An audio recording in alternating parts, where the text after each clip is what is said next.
All right, guys. Welcome back. So, in today's episode, it's going to be a little bit more long format conversation with Scott Stockton. This is an idea that we've had for quite a long time of putting together some sort of podcast. So, what we're doing is we're writing down a few topics that we think would be important or fun or things that we can teach from our experiences. So go ahead and check it out. We don't have a name for it yet. So if you have a name, go ahead and leave it below. We're, tossing around a few ideas, but we're open to a good name. For now, the first episode is actually on Scott's channel. The second episode is this one. And then the third one will be back on his until we create a channel for both of, just for this. So in the meantime, go ahead and subscribe to Scott's channel, subscribe to our channel if you haven't already, and enjoy. No, dude, turn the hat around. You look hot like that. Look like a douche. No, it's going to be facing forward. It's serious business right now. Oh, very serious. Did you see my big tuna shirt? I saw it. Office style, daddy. No, I don't have any animated. We could help you out. Okay, welcome back, scallywags. We still have no name for this podcast. All 38 of you who watched the last one, you're useless. Not one of you bastards left a name, so shame on you. You know what? I'm going to call you all 38 out. No comments? Really? You know what? The 38 of y'all can just get fucked. Get out of it. Let me dial that back. No, I think that's blogging or podcast 101, right? Insult your audience. Start with that, and then go. Okay. Yeah, lead in with that. They like that. They like that a lot, I've heard. So we're into week 2. Still a shit show for me with getting the mic and all that stuff sorted out. I have all these fucking microphones. in this house. I have mics. There's one. Couldn't figure out how to get that fucker working. Wireless mics. Couldn't figure out how to get that working. It's a real shit show. Like when it comes to people will watch this and they'll be like, how come you assholes can't, mostly me, because you got your shit together there. I told you what to order already. I'm connected to it with it, guys. Yeah, but I tried to be Billy Big Dick, and I tried to do this tonight with my R6 Mark II, and I had it plugged into here. I couldn't get the shit to work on this damn computer because I plugged into Riverside to try to see if I could. I'm an idiot. I know how to take photos with these cameras, but everything else. What did we talk about in the last podcast? Is keeping things simple. Yeah. I need to get a phone tripod. Yeah. Order the thing that I sent you over and just call it a day. Just connect that straight to your phone. We're good to go. All right. I might need to order that mic too, because these ones here are on USB regular shit. Do you hear these beasts? I do hear that. Yeah, guys, we'll actually cut this out. Let me send them upstairs. No. You know what I thought that was? I thought that was your penis fighting to get out of your pants. No, that's a different sound. I'll be back. Here, you know what? Introduce the podcast. I'll be back in 2 seconds. Come on. Okay, this is podcast gold. All right, guys. It's your boy Chips Ahoy, Scott Stockton, Charlotte, North Carolina. Scott Stockton Photography, servicing the great folks around the Carolinas and beyond. I got my man Elmer Escobar hopping in right there. He just had to go wrestle his hoggy back into his pants. Shit was getting out of control. Based out of Long Beach, but he services the world as well. We back for another week. Last week's episode, we've already slandered the 38. The 38 of you know who you are. Well, 3 of those is us.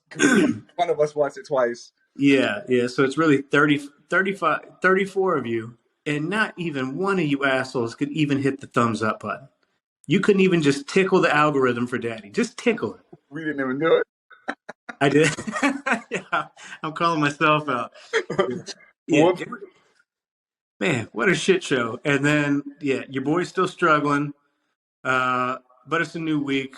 At least I got lighting, and I'm in a better room, so there's that. One step at a time. So how are things? What all did you get into today? How are things over on the West Coast? Today was, from a photo standpoint, a fairly boring day. I had a phone call with a client, explained to them, beach. Explain to them the tides that we always check that time of day, typical questions. Over the weekend, we had 5 events, though. That was busy. It was the busiest weekend we've had this year. So yeah, that was quite tiring. Yeah, Yeah. you were busy as hell. I tried to call you to bullshit around, and you were always out getting bags while I was sitting at the house playing with myself. But that's on that point, it's never comparing yourself to other photographers. You know what I mean? Because there are days when I'm sitting on my hands and you're shooting one thing and another thing. Comparing yourself is the you're just going to depress yourself. You know what I mean? To kind of throw that out there, like a big thing that I always learn is don't compare yourself when you see somebody shooting all the time. It's like, yeah, they may be shooting like this month, and then next month they're sitting around. So not to get too serious, but you know what I mean? Well, we got ourselves a big week here because in 2 days we'll be broing it up in Vegas, huh? Oh yes, yeah, dude. I keep forgetting, honestly. Like you 2 weeks ago, in 2 weeks. I'm like, oh shit, and now it's 2 days. I'm like, oh yeah, that's right. I know. It's like my flight leaves early as hell, so I leave at 6 a.m., which means I have to get up at like 3, and then it lands in Vegas at 9 a.m. So I'll be in that Hilton at Resort World, just in a lobby reading a magazine for 3 hours until they get my room ready. Oh, that's right. Well, I mean, you can go and explore and do some street photography. I mean, Vegas is perfect for that. Yeah, but I'll have that damn. I wonder if I can leave my suitcase at the desk. They probably will, dude. I mean, most hotels are accommodating, so I would say just be like, hey, I'll be back. Can I just leave it here? I'm sure they will. We've Yeah, done and that. Yeah. yeah, and my suitcase looks like a sofa, so they might just roll it out into the lobby and let people sit. Do we have a photo or a video that we can? We do. We have a video in New York where I'm sitting on a couch, and you asked me if I could skin it and make some luggage. But yeah, I borrowed my mom's suitcase for one of our trips to New York, and it looked like somebody had skinned an old lady's couch and made luggage. It was bad. Mm-hmm. But no, now this time I'm coming with like a really nice, classy leather. A classy leather. Well, I look forward to it. Stepping it up. But that'll be fun. It's just a trip for shenanigans. Angelique's coming and her friends, so they'll be going to see Usher while we do more entertaining things. Mm-hmm. With I'm Taryn. going to vlog it. Yeah. So I would say, in the last week, one thing that we've been doing, like we discussed before, I'm kind of, guiding the ship back to photography. We were discussing a few topics that we wanted to go over. I'm using my phone, so if you want to pull it up, I'll let you, the way maybe let you start this time because I don't want to be hogging the mic. No, I like when you hog it. I think we talked about shit. I'm using my phone too. I think today's topic though was about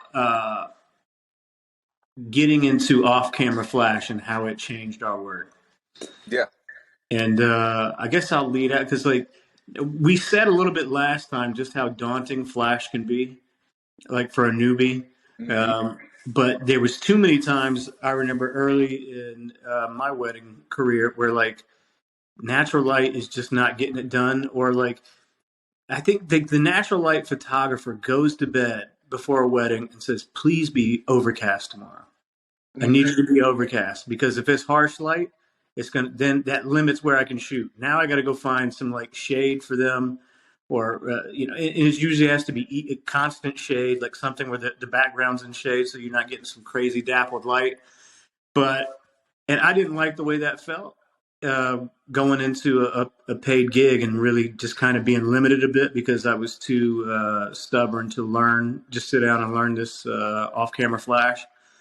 But that's how it started. I mean, again, not to rehash what we talked about last week. That's how I kind of reached out to you because I was just on YouTube researching the shit out of how to do off-camera flash. Because sometimes it's that's something scary to a lot of people because they don't know what it's going to look like when you're using lighting that like I'm using in here, you can lighting. But when you start throwing off-camera lighting, you go, I have no idea what the hell this is going to look like. In the days of film, that could be used as an excuse. But now that we're digital, it's like, well, you don't look like. Take one photo, and you're going to see exactly what it looks like. Oh, well, the flash is too bright. Well, lower the flash. Oh, well, it's too little flash. Well, give it more. You know what I'm saying? Like, it's when you bring it down to a very simplistic level, it becomes a lot easier. So with our team, for example, the way, take your exposure of what you want the scene to look like. Once you have what you want the scene to look like and make it dark, then it's a little bit of flash. That's it. I mean, there's a couple of other rules, but that's when you break it down to the general, what's a basic form. That's all we're doing. It's nothing, Yeah, and I think too many people are scared. God, I'm bringing up a lot of shit from last week, like free work, like something I would do. Like if I was wanting to try out Flash, like I would reach out to couples on Instagram, like, yo, can we go do a shoot in the city? Whatever photos I get, I'm gonna give to you, but I'm gonna be trying out some stuff. Exactly, because it's low. Yeah, low pressure. They didn't pay. They know you're experimenting and trying stuff out up front. The pressure's off you. And or like if you don't even want to do that, like grab your dog or your kids or your neighbor and just try something out. Yep. Yeah, I was gonna say. I mean, if this doesn't apply to us because we don't have any friends, but if you have friends, grab them and take them outside. Because when I started, it was I would say, "Hey, Dominic, go stand over there," and I would set up a light stand, or I would have somebody hold it. This was before I even had any light. Hold the flash, and then just shoot. So, like for example, the photo of Oscar, the one that I showed you earlier this week, the first off-camera light shot where I felt like it was successful. That was literally my friend just holding the flash on the side. He was there with his hands in his pocket. I think he had his hands in his pockets. And it clicked, and I went, okay, I wanted to pose for the background and then added something that was kind of next to him that my friend was holding. And it's just using that as your baseline and then just using those ingredients. It's make it a little bit darker. That's what you want for the background. And then add some flash. Immediately is going to change the way that you shoot. And like you were saying, now you're not at the mercy of the sun. Because, truth be told, if we're shooting a session in the middle of the day, which is what I was discussing with this couple, most of the time I'm going to try to keep you in the shade. If I can avoid putting you in the sun, I'll avoid it. But if I have to, I know how to mitigate that in order to not blow out if that's not what I want. Yeah.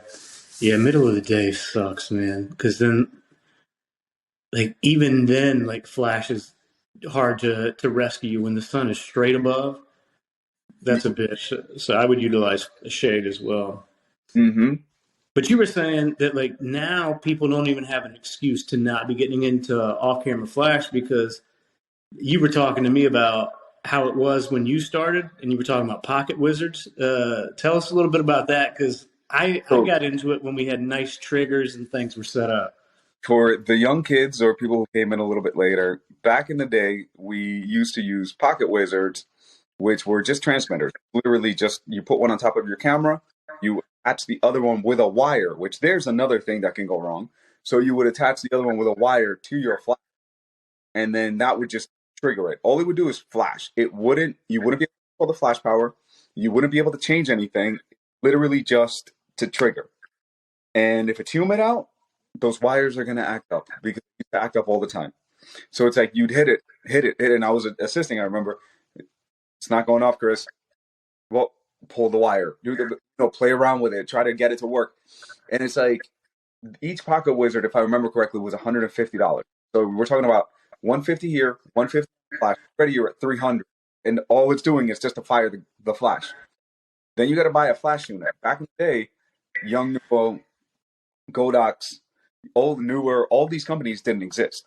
So you would either get a used like Nikon flash from the 80s or 90s off of eBay for about $120, $130 that literally did nothing but turn on, and then you would change the power manually. So right there, we're at what? Let's say we'll call it 100 just to make it even. We're at $400 just to do basically a small flash as your off-camera flash. Magmod didn't exist. That still wasn't in existence. A softbox, for example, one that I have here and similar to the one that I use for photography, you can get them on Amazon now for like $30, $40. back in the day, the cheapest one I remember was this Westcott one, and it was the umbrella style one, and it was $130 for a little softbox. But those were your options. You know what I mean? So like that's why I tell people now, I'm like, you get an 8200 and a remote, and you're pretty much good to go. It's like to not get into the flash photography game is silly. It's just adding something extra to your arsenal that will change the way that you shoot and give you more options. Is really what it is. Yeah. Yeah, to not get into it now is just it's just lazy. It's just lazy as shit. Or like they make excuse. Well, it's not my style. Yeah, well, you can still, dude. Flash photography can be amazing in anybody's style. It's just bullshit. And But go ahead. I was gonna say, because we have different people on the team that have different creative styles than I do. And what I tell them is, what I want to do is teach you what we do, and then if you can implement this into your own style, amazing. If not, at least you have this in your tool belt when you're out shooting. You go, you know what we can do here? There's an extra tool that you have that people that have your style don't have. And that's what I don't want to kill people's different creative styles. I still want you to have your own way of shooting, but I want something extra on top of that, so you have more options. Yeah. Now, learning and adding off-camera flash just changed the game for me. It made me more confident rolling into a wedding venue, not caring if it's dark, not worried about what the lighting is, not worried about if it's sunny, and it just changed again. Like your confidence goes up when you know what to do in any situation. But before that, when I was only natural light, I would roll into places scared as shit. And it really just came down to being so easy. Like people make it so much more complicated than it has to be.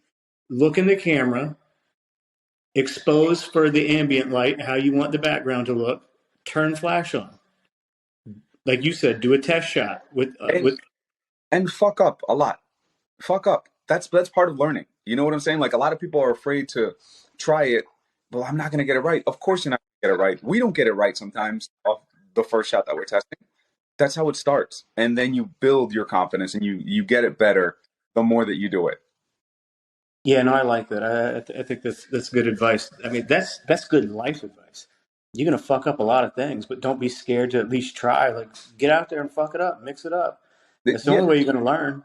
exactly, dude. Like that's what I remember when I was shooting for a studio in New York. They asked me, as a second shooter, because it was like my first or second shooter job. They said, what would you say your job is? And I said, well, if the lead photographer already has the safe shots and they already got the basic stuff, then my job is to be creative. And by being creative, my job is also to fuck up a lot because I'm going to try things that may not work. But the thing is, if I'm going to be confident enough to know that my lead photographer who I'm working with, they have the basic stuff. So they're not relying on me for that. For me, it's to be creative and throw shit at the wall and seeing what sticks. Sometimes, get the stuff that we need, but then start being creative. And that's what I look for when we hire someone as well is I want you to be creative. I want you to try something new. These are the basic shots that we have, but then what else can you bring to the table that maybe we end up adding your shot? There's a certain shot that we do with a groom that I call the montaña shot, which is one of our photographers as his last name. That's what we call it now because he's the one that started doing that shot. And now we go, if you guys have time, try the montaña shot, and everybody they know which one that is. That's the hero shot, huh? No, that's the one, the montaña shot, and it could also be Karsten because he also did this around the same time. If they're getting ready in the hotel and they're doing like their collar or something like that, you see how there's this little window right here between that massive bicep right there. Yo, No, but you see how there's that little window right here. I can't stop looking at it. All right, don't get distracted. Come back to it. I'm back. Shot is shooting through this little window right here into the mirror and not getting yourself in the shot. So if they're adjusting the collar, that's the shot. Shooting through this, using this as a frame, and getting the groom in the reflection. It's a really cool shot, and they use off-camera lighting sometimes. So I put that in the second shooter guideline. If you have time, try this shot out. Could you show me how they adjust the collar again? Hold on. Oh, daddy. Slow down. I didn't get to work out today. Goddamn. Hold on. This thing got... There we go. We're coming back. We lost him, and now he's back. Settle down. That was all the ladies logging in, looking at that bicep there. Your bicep almost brought down the podcast, Daddy. I'm sorry, never again. No, but I think the thing that I've learned the most just talking right now is like, don't be scared to fuck shit up. Don't be scared to try. Go do it. You're never going to do it sitting on your ass. So just go try it. Like, grab somebody, no pressure, go try it. Mm-hmm. And if you grind at it, and there's just so many resources on YouTube that you can help, especially in the MagMod community. Although I would say MagMod community might not be the best place to start because Cats is out there doing wild shit. Maybe just Advanced. It is advanced. A lot of the stuff that they show, and if you're going into it, like thinking, okay, I'm going to go and do this, and you're just starting out with Flash, to go with your point, it's going to get overwhelming. You kind of have to stay in your lane in the beginning and make sure that you learn the basics first before you start going crazy with colors and all this other stuff. Yeah, I would say, I think start with one flash. Yes. You'll be scared if you go look at the MagMod community, but there is some good stuff to learn out there. But start with one flash and don't move on to another until you're comfortable with one. Mm-hmm. And sometimes you don't need to add more. There's times where we do a session and I only take one flash because I go, we're not going to need backflash for this. Because sometimes you don't want to over flash a situation either. Because, for example, when we shoot in a location that's a lot of nature, we don't do a ton of flash photos. Because it doesn't, I feel like to me, flash is more architecture. I mean, you can use it with nature, but generally you're not going to be flash heavy on a nature kind of shoot. Available light is going to be great because you're probably going to be in the shade for a lot of it. It's something I had to learn, like once I started getting creative with off-camera flash, I'd find myself early, like trying to force it. Yes. Like, great point. Go on. Continue. I would show up to venue and I'm like, man, I gotta make this look like something spectacular or something. I've screenshotted so many different things on the MagMod page. I was like, I'm gonna recreate this, and I have all this shit in my head. And meanwhile, it's overcast outside. There's tons of beautiful safe shots to have, and I think somebody coming up in the game that wants to get an off-camera flash and they're looking at all these photographers' pages and they have all this amazing beautiful flash work all over the place. You think that that's all they do. On a wedding day, yes, you might use the flash creatively 2% of the day. Yep. Yeah.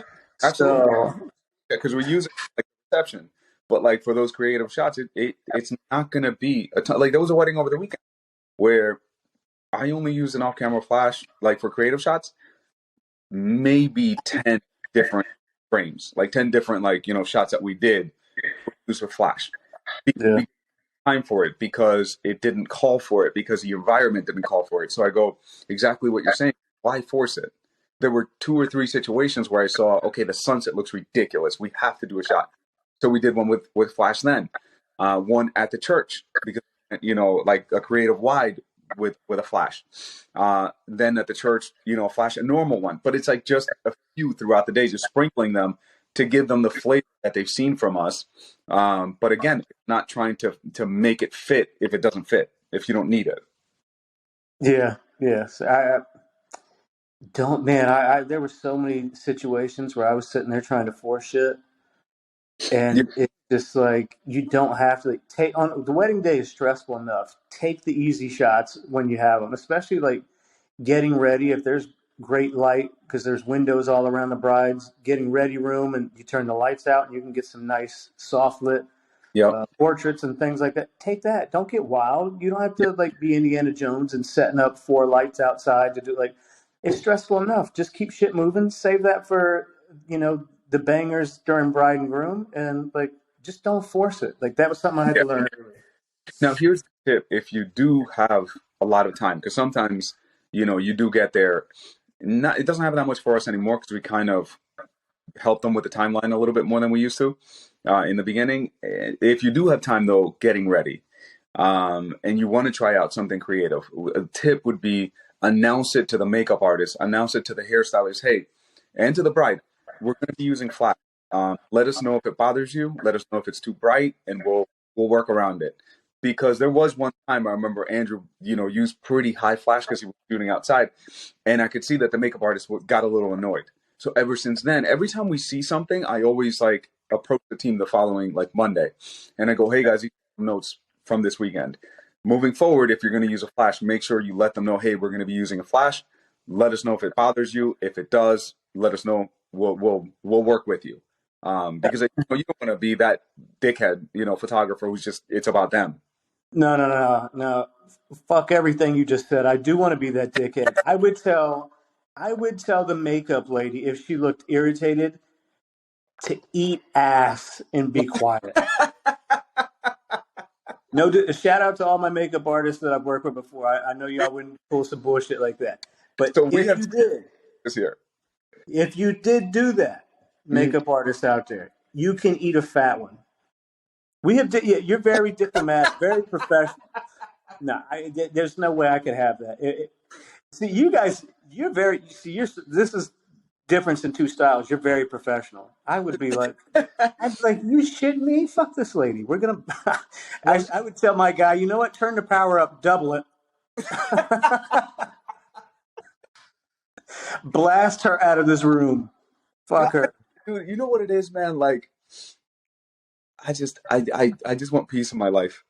You know what I'm saying? Like, and if adjusting the flash power, changing the angle a little bit, like it's not going to kill the shot. The thing is, like, and I'm not saying that you're not, but I feel confident enough that we can do whatever the fuck we need without having to be a dick about it. Doing that. Like, I'm not married to any shot. Like, if that shot with that much power has to work from that angle, and I see it's too much and it's bothering people, I go, oh, fuck it, switch it from the other side, lower the flash, shoot into a darker background. I'm sure you'll get the same thing or something similar. Yeah, but because I have high petty levels, if I ever saw the look on a makeup artist's face that some flash I just did bothered her, the next shot I take, I'm taking her vision with me. Yeah, I think we're gonna disagree on that one because We'll disagree. Yeah. yeah. No. Shorty's gonna get her eyes dilated with the next shot. She's gonna walk out of there like Cartman. She ain't gonna be able to drive home with that next shot, boy. I'm gonna get 4 flashes out. She gonna think Jesus is coming back with all that light. Yeah, different approach. Very different approach. Yeah. Well, listen, to wrap up just that topic, because I know we got one more. My words to cats out there: start with one flash. Don't force it. Go test it out on somebody you know. What's that? Blind motherfuckers. Blind, very important. Blind. Before you wrap that up, I do always mention that also to the bride, and the groom also. Like, hey, when we point them towards like the direction of the flash, I always tell them don't look at the flash. So let's say the flash is directly like right over here. I'll tell them to look here, or I'll tell them to look here. I tell them don't look at the flash because you will, it is a lot of power sometimes that we're blasting at them. So last serious note, I wanted to mention that. Yeah, I would do the same with my brides. The rest of the vendors can eat one. Okay. Check. Yeah. But to some, practice on friends. Start out with just one flash. Don't force it. And the key, set your ambient and camera for me first. If you like the way the scene, then turn the flash on. Start at the lowest power if you want, and just go in increments, fucking up until you get the right shot, and you're good. Yeah, simple enough. And if anybody has any questions, hit us up, dude. Just like we became friends, you know what I mean? Like, anybody has questions, we're always happy to answer. Heck yeah. And, similar to what you just said a second ago about talking, like going to tell the bride what's up. I'd love to go into a wedding and then talk to the bride and groom up front and be like, listen, your boy like to move around during the ceremony. Like sometimes I can get close, maybe for some creative shots or whatever. I like to get their buy-in immediately, and they'll be like, yeah, full send, do whatever you want. And then I go wild, Daddy. Once I get that blessing. I was gonna say, you don't really shoot too many Catholic weddings, then, do you? Or do you? I've had a few, and they suck in a sense that the church lady always got the worst rules. Like Yep. she basically got you shooting outside the building. But there's a reason for that. Like, I never blame them because I always think there was one dickhead out there who jumped up on the altar in the middle of the while they're exchanging rings, and that's why they made this rule. There, and I'm looking at you. Army crawling. Listen, you have social intelligence, Scott. All jokes aside, there are people who are just a screw is loose is missing, and they'll cut in front of the mom and dad while like things are happening, and it's like when a little 95-year-old church lady tells me don't cut in the front, I go, well, yeah, of course, that makes sense. She has to tell you that because some dummy out there did it. You know what I mean? Or don't go up on the altar. It's like, well, yeah. Like to me, it's like, duh, it's obvious. Yeah. Now, one thing that I want to mention for those out there who shoot with like multiple Wait, photographers. can I stop you real quick before you go on? Just to wrap up the Catholic wedding. Yeah. I have a different approach. What I'll do, and it ends up working out, and the photos look great, and I can get some interesting shots. Is I'll tell my second shooter, listen, go bother the church lady for a good 20 minutes, and I have them keep the church lady busy, and then I get to go all over the place. That's one approach. Can I give you the other one? Okay. All right. So that's the Scott Stockton way. The TNK way is a little different. Since we have, and I hate that I'm always the serious one, you motherfucker. You always have fun, and I'm gotta be like dad. But this is how we do it, right? So if we're shooting the ceremony, and it's three of us, because it's always a second shooter, or generally speaking, a second shooter, an assistant, and myself. The assistant always brings their camera. I always tell them with a 70-200 or 85, whichever the longest lens that you have. If I'm standing in the middle, because as a lead, I would be standing in the middle, our second photographer is on one side shooting towards the bride, so wherever she's facing, or whichever side. And then the third, the assistant, is shooting from the other side, so that way they're crossing.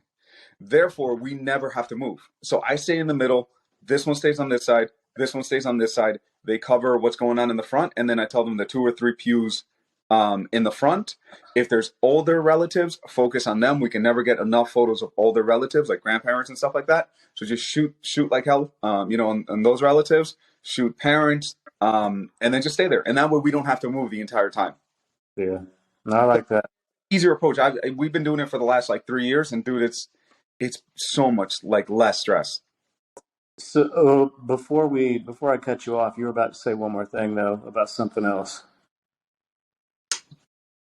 Damn, I might have fucked that up. Damn, No, I think it was just a flash. Like, tell them not to look at directly into it, because that's one thing that we do all the time. Now we also wanted to talk about stupid photography trends. Yeah, which ones were we talking about? Because I posted a video about presets. And that can fall into that, because if you get a very like stylistic preset, and I'm not knocking it, dude, whatever works for you, there's a market for everything. So if you like, where everything is just one tone and it's, blown out, and listen, people like that. So God bless, go, collect bags doing that. But, for me, I've always said in the video, I said, stay true to yourself. So it's like, if using presets, usually it's just one that we use. We don't really go too crazy, but try not to fall into trends of, these 6 months I'm using this preset, the next 6 months I'm going to use a different preset, the next 6 months I'm going to use a different preset, because then your clients are going to look at that and go, well, what's his style, or what's her style? Yeah, you got multiple personality editing style right there. Right. And then you never know what you're going to get, like Forrest Gump. Yeah, what a trend going around that I can't stand is this fucking forced blurry shot. I can't stand it. I can't fucking stand. Like somebody asked me the other day, "Hey, can we get a blurry shot?" And I'm like, I usually try so hard to never get a blurry shot. Like it was like I had to like re-educate myself talking with you just how to do it. You called me in between locations. Mm-hmm. Pissed. How do I do this? Well, remember, what I told you is very similar to the photo that we discussed last week, the first paid gig that I did, which was more panning. So just because they're asking for a blurry photo, you don't have to fall into the stereotypical just blur. You can do it where you're creating motion. And Yeah. I've done it before where they're like running and you do that. Or there was a really cool shot, and I'll send it to you so you can, so we can post it on here. Is Isaac did a photo of a little flower girl, and she had like, a dress, a flowy dress. So he told her to spin, and he spun the camera with her. And dude, that thing, or either he spun the camera with her or he held it still. No, it would have to be that he held it still. She spun, and the dress looks like it's twirling because of the motion. So Yeah. there's creative ways of doing it, and that's how I talked you off the ledge because you were about to kill someone. Yeah, I don't like that one. Another one I don't like is to make everything orange. I'm gonna agree with you on that. Like, and there's going to be people that, well, the 35, 34 people that watched the last one. If one of you cats makes everything orange, I might lose some followers here. Well, I don't mean to be a dick by saying this. Sometimes I'll look at something and it looks so freaking orange that I genuinely think, are they colorblind? And I'm not trying to be a jerk. Like, I'm genuinely not. Like, they may not see the full spectrum of of what they're doing. It's very monotone and very orange. One of our photographers is colorblind, so sometimes like he'll shoot something, and then like it's funny because we'll be discussing it, and I'm like, you don't see the two colors there, and he goes, those are the same two colors, and I go, holy crap! Like he doesn't see, you know what I mean? Like that something. So I am curious when they're editing if they're seeing something different than what we're seeing, and most people are going to be nice unless you ask for critique. No one's going to say something to you unless they're a dickhead, and I mean, but then at that point they're kind of helping you, right? So I guess it's not that bad. Which I have something that I can go on a tangent with that, but go ahead. You were going to say I was going to say shout out to colorblind cats. something. Still doing it. Still doing the damn thing. Got to shout that out. Shout out to Adam because he's a colorblind photographer we have, but he's still kicking ass. So you know what I mean. It doesn't affect him in any way. Word to Adam. Sorry, I keep cutting you out. No, all good. What I was going to say is going back to what I said about critique, right? So when I started photography in 2006, there was no Instagram. I think Facebook was just getting started, right? And there were a few photography forums that I would post in. The reason that I would post in them is because they didn't go and look at my photos and go, my God, clap it up. They would go, hey, dickhead, over here, you could have done this better. That doesn't look that good. Why is that in the background? This looks over-processed. Boom, boom, boom. And that's how I learned. It wasn't by praise. It was by people who were better than the level that I was at, telling me, this is where you can do that better. This is, this looks too processed. The colors look weird here. If you crop this over here, it'll look better. And that's how I learned. You know what I mean? It's people being brutally honest with you. Yeah.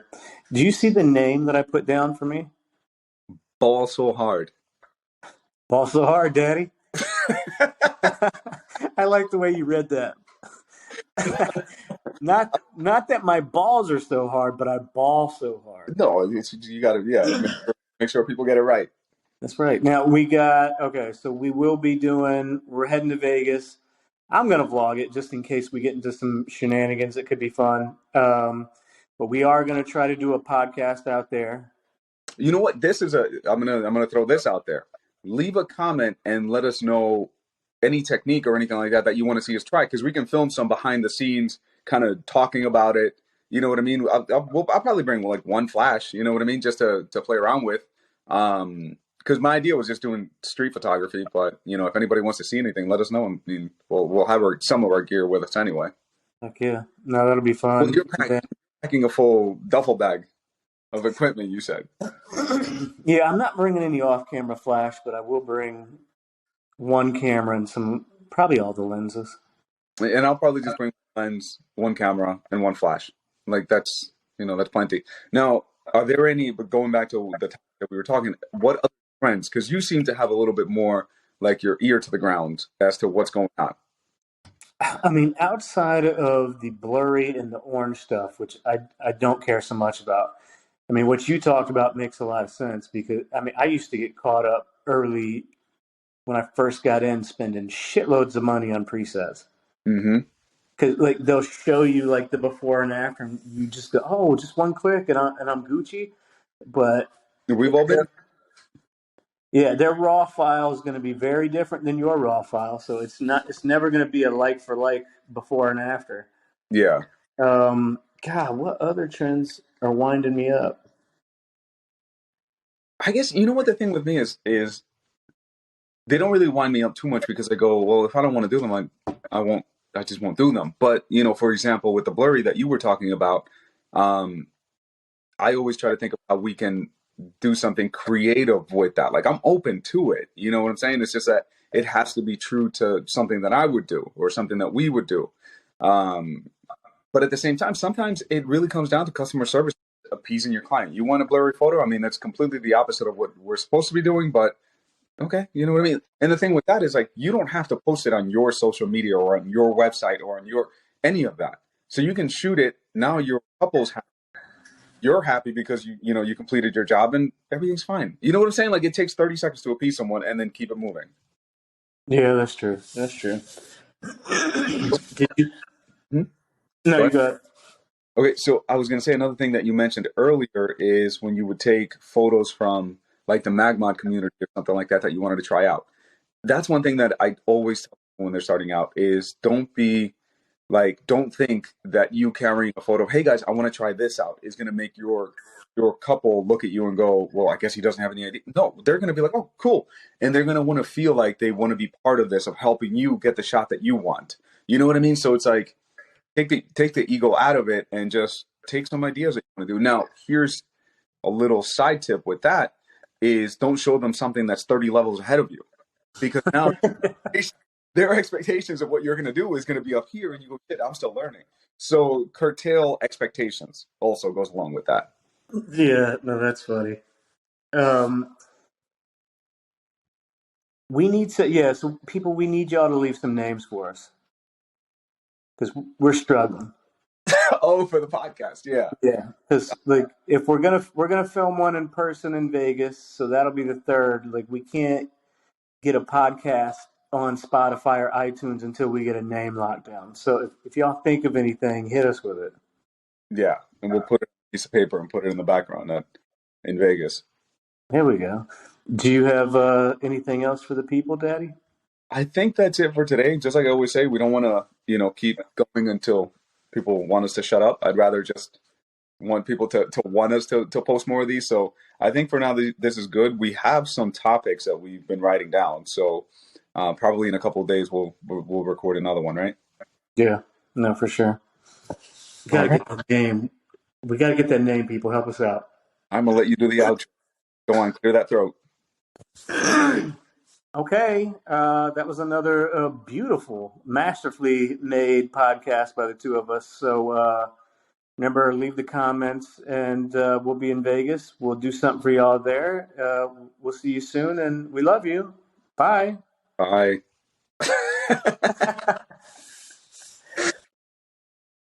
Okay, I'll send this to the studio.